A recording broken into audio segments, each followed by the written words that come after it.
Welcome to another episode of the Crime Decoder. Today we uncover another story, another truth that will shock you. They looked like the perfect family: hard-working father, a devoted mother, and 3 beautiful children growing up on a peaceful farm in New South Wales, Australia. But behind the rural charm lay a secret so dark, it ended in cold-blooded murder. In this episode of the Crime Decoder, we ask the question, who killed the Hunt family? What drove the killer to commit an act so brutal, so intimate that even seasoned detectives were shaken? Tucked away in the Riverina region of New South Wales lies Lockhart, a farming community where everyone knows your name. In 2014, the town's population was just over 800. A place where the rhythm of life is slow, honest, and built on generations of rural grit. Geoff Hunt was well regarded here, a third-generation farmer, strong and reliable. He took pride in running the family's grain and livestock operation. His wife, Kim Hunt, had once been a vibrant speech therapist, deeply involved in community activities. They had 3 children: 10-year-old Fletcher, a budding cricketer; 8-year-old Mia, a bright and artistic girl; little Phoebe, just 6, full of laughter. But in 2012, everything changed. Kim was involved in a devastating car crash. Her injuries were catastrophic. Though she survived, the brain damage she sustained altered her personality, memory, and independence. She could no longer work. Tasks like cooking, dressing, or even recalling simple details now needed assistance. Geoff, by all appearances, stepped up. He became Kim's full-time caregiver, while continuing to run the farm and raise their 3 kids. It seemed heroic, admirable even. But privately, Geoff was crumbling. He never sought counseling. He never reached out to friends. He never let the mask slip. Neighbors described him as quiet but tired, a bit withdrawn lately, but nothing raised alarm. There were no public fights, no obvious signs of abuse. And so life in Lockhart carried on. Tractors rumbled, children played. And behind the closed doors of the Hunt household, an emotional pressure cooker was nearing its breaking point. Kim's condition was a daily struggle. Conversations became fragmented. Sometimes she forgot her own children's names. At times she would cry without knowing. Why? For Geoff, the farm, the finances, and now fatherhood and nursing, it was all too much. But he refused to talk about it. When caregivers internalize everything, especially in rural communities where mental health stigma is strong, it can become dangerous. They begin to see death not as a tragedy, but as a solution. No one could have predicted that within weeks. That house would become the scene of one of the most horrifying crimes in Australian history. From the outside, the Hunt family seemed to have found a fragile new rhythm, a wounded but functioning household. But inside their modest farmhouse, the emotional fabric was fraying thread by thread. Kim, once articulate and driven, now relied on notes for simple tasks. She needed help dressing. She struggled to follow conversations. And each day her awareness slipped a little further away. Geoff never complained. But exhaustion etched itself into his every move. He was working the farm, managing debts, preparing meals, helping the kids with homework, bathing Kim, all without support. And then came the breaking points, small, quiet, invisible to everyone else. The kids getting sick, the tractor breaking down, another medical appointment, no rest, no relief, no way out. In the months leading up to the murders, Geoff began making disturbing digital footprints. Internet history would later show a man researching death, not only his own, but that of his family.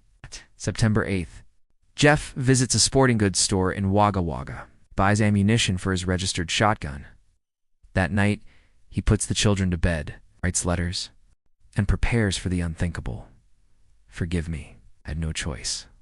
I couldn't let them suffer anymore. He didn't sleep that night. The neighbors heard the tractor running at odd hours. Some say they saw lights on late into the morning. No one imagined what was coming. Visuals show mist over fields, birds chirping. September 9th. Geoff wakes up. He makes breakfast. The kids eat toast. Kim is unusually quiet. At 3 p.m., after ensuring no visitors would come by, Geoff ends Kim's life with a single shotgun blast. He then drives to pick up his children from school. Smiling at teachers, chatting with other parents, nothing unusual, nothing suspicious. That evening, inside their home room by room, he murdered his children. Mia, the artist. Fletcher, the cricketer. Phoebe, the joy of the house. No signs of resistance. No screams heard. Perhaps he told them it was a game. Maybe he waited until they were asleep. We will never truly know. With his family gone, Geoff drove to a nearby dam. He wrote a final note, sat in silence, and ended his own life. What drives a man to such a choice? How could love become the weapon and silence the accomplice? It was a morning like any other in Lockhart. The air crisp, the land still. But as the sun crept over the wheat fields on September 10, 2014, a horror was quietly waiting to be discovered. Local farmer Colin Cross noticed the vehicle parked awkwardly beside a dam on the Hunt's property. Geoff Hunt's white ute driver's door shut, but unlocked, idling in silence. Inside, Geoff was slumped against the door. A legally owned shotgun lay on the passenger seat. Blood had pooled onto the floor mat. He was dead. Police found a short suicide note inside the truck. There were no detailed explanations. No mention of Kim. No mention of the children, just remorse and exhaustion. It wasn't enough. Something didn't sit right. At 9:02 a.m., officers approached the Hunt home. The door wasn't forced. Nothing was broken. Outside. The morning seemed paused, to still. In the master bedroom, Kim lay under the covers, shot execution style. She hadn't moved. There were no signs of struggle. It looked staged. The worst was yet to come. One by one they found them. Fletcher, Mia, Phoebe. Each in their beds, each shot once, with surgical precision. No signs of defensive wounds. No screams. Nothing disturbed. It appeared Geoff had picked them up from school, fed them dinner, let them play. When they fell asleep, he ended their lives. A whole family gone. The community of Lockhart is reeling from what police are calling a horrific murder-suicide. Their school canceled classes. Teachers and children were given grief counseling. In a town where everyone knows everyone, 5 empty chairs sent ripples of grief. No warning, no cries for help. No record of abuse, just collapse. All evidence supports a murder-suicide. There were no signs of third-party involvement, no reports of domestic violence, no prior criminal history, legally registered firearm, no recent psychiatric evaluations. It was a clean house, clean record. A family described as loving, responsible, normal. But behind the curtain, the invisible weight of trauma, burnout, and despair. The Hunt family tragedy didn't just raise questions about one man's breaking point. It raised questions about what society missed, about the red flags we don't talk about the warning signs we ignore until it's too late. The crime scene was barely sealed when the story caught national fire. The media descended on Lockhart, a sleepy town that for decades had never made the front page. Now, its tragedy was everyone's headline. Major news outlets scrambled to be first. In the race for ratings, the Hunt family became a spectacle. A quiet, grieving town was suddenly surrounded by satellite vans and journalists knocking on neighbors' doors. Speculation ran wild. Had Geoff snapped? Was Kim's condition worse than anyone had known? Had there been a final fight, a moment of rage? The truth wasn't yet clear, but the headlines didn't wait. Across Australia, the reaction was one of disbelief and sorrow. In homes from Sydney to Perth, people watched news clips of smiling school photos, of birthday cakes and crayon drawings, and they wept for children they'd never met. Oh. These weren't just names. They were a mother, 3 children, and a man torn apart inside, now permanently frozen in time. But while the nation cried out, the town of Lockhart turned inward. A place where neighbors rarely locked their doors was now locking out cameras, reporters, and the noise of public opinion amid the grief. A long-ignored issue was dragged into the spotlight, the crushing silence surrounding men's mental health in rural Australia. After Kim's car accident left her with permanent brain injuries, Geoff never got therapy, never asked for help. Friends say he became distant, but no one imagined. The public was split. Was Geoff a man crushed by impossible pressure, or a murderer who slaughtered his family? Was this an act of mercy, or of monstrous selfishness? The debate raged. Some framed him as a victim of a broken healthcare system. Others said, mental illness does not excuse murder. And many asked, what about Kim? About the kids? In the chaos, One voice was noticeably absent. Kim's.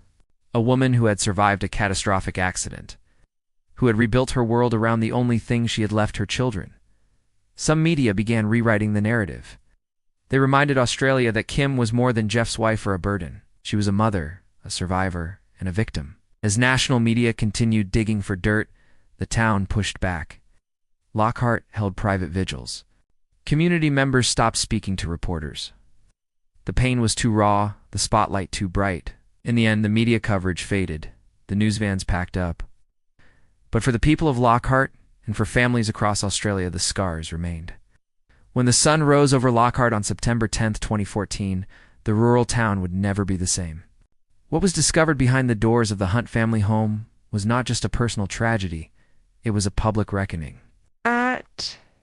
After a relative became concerned that Geoff Hunt hadn't been heard from, police were dispatched to the farm. What they found was chilling. In the master bedroom, Kim Hunt lay motionless, a single shotgun wound to the head. There were no signs of a struggle, no forced entry. Her body was still tucked under the bed sheets as if she had gone to sleep and never woken up. A legally registered shotgun was found at the scene, wiped clean, but still present. As officers searched the property, a grim realization began to unfold. Roughly 200 meters from the house, near a small dam on the property, police divers made a gut-wrenching discovery. Submerged beneath the water, weighed down with rocks, were the lifeless bodies of 10-year-old Fletcher, 8-year-old Mia, and 6-year-old Phoebe. Each child had been shot calmly, deliberately by someone they trusted.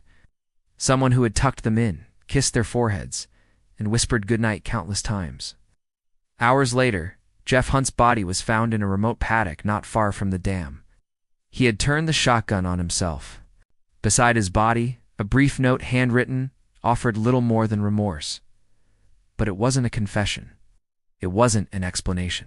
Left behind only more questions and a broken community. Experts later constructed a psychological profile of Geoff. A man who had once been stoic, capable, and disciplined, but one who had become emotionally eroded by the pressures of full-time caregiving, financial stress, and social isolation. Geoff told no one. He wrote no journals. He gave no indication that something so dark was brewing beneath the surface. Inside, he was unraveling. The investigation confirmed that Geoff's firearm was legally owned, and he passed background checks. But nowhere in that process did anyone ask the right questions. Was he emotionally stable? Was he mentally healthy? Was he still fit to possess a gun, now that he was sole caregiver to a neurologically impaired spouse and 3 young children? There was no red flag system, no mental health assessments, and perhaps no time left for second chances. In 2015, a coroner's inquest found no criminal accomplices, no outside threats, and no financial motive. It ruled the deaths as murder-suicide, citing chronic stress, emotional strain, and a failure to seek help. The inquest offered no comfort to those left behind. It only deepened the pain because it confirmed the horror. Geoff Hunt planned this, and no one saw it coming. In the aftermath, the Australian public turned its attention to glaring systemic flaws. In rural communities like Lockhart, mental health resources are scarce, social services are limited, and seeking help is often stigmatized. At the time of the killings, there were fewer than 3 full-time mental health professionals for the entire region. Years have passed, but Lockhart still mourns. The school, once filled with laughter from Fletcher, Mia, and Phoebe, carries a silence that is deafening. The community still asks, could this have been prevented? When the news broke, it wasn't just Lockhart that grieved. It was the entire nation, a family wiped out, a quiet town shattered, country stunned into silence. And amid that silence, a small rural community had to find its voice to mourn, to remember, and somehow to move forward. Lockhart came to discovery. Lockhart came to a standstill. Schools closed, shops shut early, farmers put down their tools, the town square became a place of collective mourning. Some cried openly in the streets. Others brought flowers to the family's fence. Parents held their children a little tighter. In a community of just over 800, everyone knew someone affected. On September 15, 2014, more than 600 people filled the Lockhart Memorial Hall to pay tribute to Kim, Fletcher, Mia, and Phoebe Hunt. The pews were packed. The mood was one of disbelief and unbearable grief. Children from Lockhart Central Schools sang songs. Teachers read letters the kids had written. Each one, a tiny voice struggling to understand how someone they trusted, someone they called Dad, could do something so unthinkable. The story of the Hunt family gripped Australia. Vigils were held in other towns. Parliament observed a moment of silence. People across the country mailed letters and drawings to the school, to the church, to Lockhart Council. The community came together to create lasting memorials. At Lockhart Public School, 3 crepe myrtle trees were planted, one for each child. A stone plaque bears their names in the inscription, "Forever loved, forever young." A quiet bench was also installed by the town library dedicated to Kim, a place for reflection, resilience, and remembrance. In the weeks that followed, the government and nonprofits mobilized resources for Lockhart. Counselors were flown in. Mental health workshops were held at the community center. Rural outreach teams began door-to-door wellness checks. Many residents who had never spoken about their pain before suddenly had a safe space to do so. Slowly, Lockhart became more than just a town in mourning. It became a symbol of how to grieve together, how to rebuild trust, how to listen, really listen, when someone says they're fine but looks broken. Teachers began implementing mental wellness programs. Local churches introduced peer support groups. Mental health, once taboo, was now a town priority. Years have passed, but the memory of the Hunts remains etched in Lockhart's soil. In every school assembly, every family dinner, every quiet sunset over the fields, they're still here, not as victims of a crime, but as a reminder of what we must protect, of who we must care for, and of how even in our darkest hour, community can be our light. The murder-suicide of the Hunt family didn't just shock a town. It exposed fault lines across an entire nation. Media rushed to make sense of the unspeakable. Politicians responded with promises. And a silent crisis long ignored in rural Australia was suddenly in the spotlight. As the story broke, the media descended on Lockhart like a wave. News vans crowded the gravel roads. Reporters lined up outside the family home. In the race to cover, some rushed to conclusions. The framing mattered. Some outlets positioned Geoff Hunt as a broken man, driven to mercy killings by desperation. Others focused on the horror, calling him a calculated executioner hiding behind a tragic mask. Debates erupted across the country. Was this a mental health failure, or a deeper rot in how society teaches men to cope? Could this have been prevented, or was it simply unimaginable? Women's safety advocates criticized media outlets for marginalizing Kim's experience. She was not a burden. She was a brain injury survivor, a mother, a wife, and a victim. Suddenly, rural mental health, long overlooked, became a topic of national urgency. Geoff had not sought help. There were no therapy appointments, no open cries for support. In response, the Australian government pledged increased mental health resources for rural communities. Hotlines were expanded, grants were issued to bolster rural outreach, but critics were quick to point out too many of these changes were reactionary, temporary, surface level. Behind the tragedy lay a grim reality. Australia's mental health system, particularly in remote regions, was fractured and under-resourced. No formal inquest was launched into the government's responsibility in the lead-up to the tragedy, only media speculation, expert panels, and fleeting political statements. Geoff Hunt's dissent also triggered conversations about an invisible population, male caregivers. Men who were expected to be providers suddenly thrust into roles as nurses, therapists, and emotional anchors. In rural towns, this shift in gender roles often comes with no support, no training, and no emotional tools. These men bottle it all up. They think they have to. And the explosion, when it comes, can be catastrophic. Despite limited institutional change, the people of Lockhart and rural Australia at large began building their own resilience. Support circles were created, workshops held. The silence was broken. One grassroots movement, "Are You Bogged, Mate?" began encouraging rural men to open up about mental strain, grief, and burnout. Its motto, "You're not weak, you are human." And slowly, the national conversation began to evolve from stigma to solidarity. The Hunt family's story is more than a murder-suicide. It's a mirror showing us what happens when mental illness is ignored, when caregivers are left unsupported, when masculinity demands silence. It's also a warning that tragedies don't begin in violence. They begin in silence. If we want to prevent the next Lockhart, we must learn to listen. Not after the blood is spilled, but long before. Geoff Hunt wasn't a monster in the traditional sense. He was a man slowly disintegrating under relentless pressure, a man who refused help. A man raised to be tough, silent, and self-reliant, values instilled by generations of farming life in rural Australia. By 2014, Geoff was battling a storm behind closed doors. Caregiver fatigue, financial strain, emotional burnout, no escape, no confession, no relief. Kim Hunt's brain injury didn't just take her career, it took her autonomy, her confidence, her spirit. Once an active speech therapist and social organizer, she became reliant on Geoff for everything. Her confusion deepened. Her identity faded. For a man who loved her, watching that unravel was a slow, torturous mourning of someone still alive. Fletcher, Mia, and Phoebe, they were too young to understand the emotional weight crushing their parents. They played, they smiled, they dreamed. They were the definition of innocence.